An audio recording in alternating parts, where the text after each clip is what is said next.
conversation real conversation is a rare commodity. I think the podcasts have brought people closer to an understanding of what conversation is about, not in the Yeah. sense of complete conversion of people, but Yeah. in the sense of listening to differing reasons from differing perspectives and not forcing anything on anybody.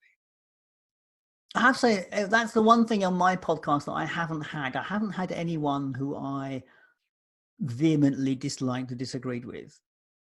And that may be my own choosing of guests, which probably I need to do something about. It would be interesting to find someone who did not reflect my view in that podcast.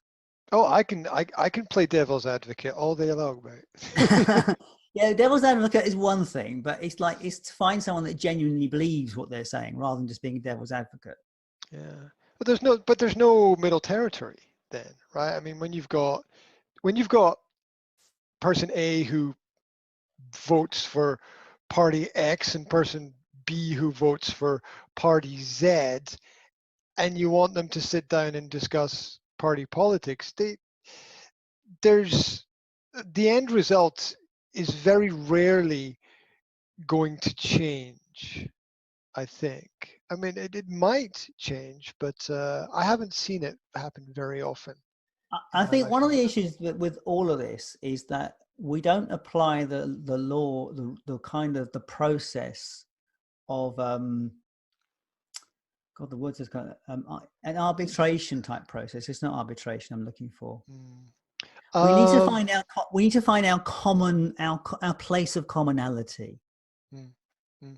Yeah, that's a great point. That's a great point. I often think of finding solutions in the same way that perhaps a court of law does, where you try to listen only to relevant, resourced, practical, actual. Yeah. I just created a word, practical. There we go. Practical, actual information, and then try to stay open from both sides. But even in a game of tennis, you very often find that one player is much better than the other player, and the game is decided before it's even started. So it's complex. Yeah, but if you use the right kind of level of skills, it's because what the issue most of the time is that neither side is listening to each other. I agree. I agree completely.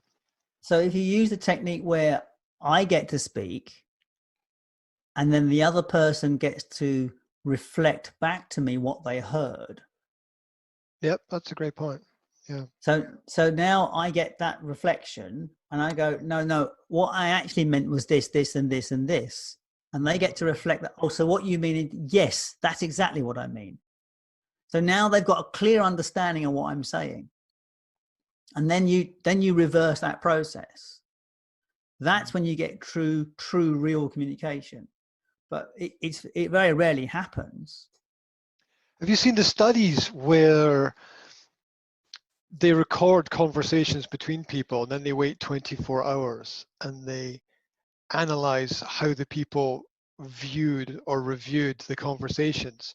And it is two completely different perspectives on exactly the same conversation.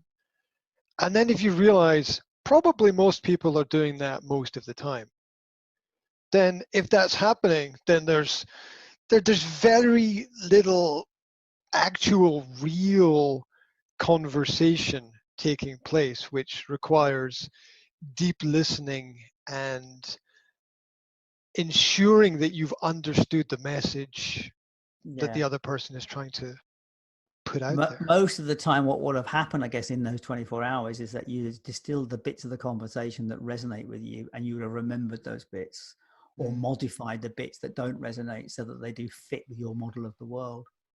Yeah, great point. Great point. Fascinating. That is the issue, isn't it, really? And that's the thing that comes back to marketing as well. You know, everything that we see and do in the world is relative to our model of the world that we have in our heads, because in reality, there's only this model inside. Everything else is just information that we are processing. Yeah, it's Even the great. videos that we Great see is point. a processed image. Yeah, if you think about how language works as well. Mm, If someone talks to you in a different language, whoa, it can be really hard to interpret what it is that they want. Of course, there's language beyond language, but it gets we understand how compartmentalized we are, I think, very quickly if we look at it from a language perspective. That mm, suddenly there's so much information that we can't communicate well to mm, other people if we're not mm, speaking exactly the same language. mm. And I think on a daily basis, we all have slightly different languages that we speak to each other. And getting on the same page is really complicated. And sometimes the crisis helps us to get on the same page. It helps us focus on the issues at hand, the matters that are really important. Hopefully, this crisis will help everybody establish what's important to them outside of which box set to watch. Yeah, or which Netflix series to binge watch Mm. until somebody else decides what they're going to do with their life. Uh, Yeah.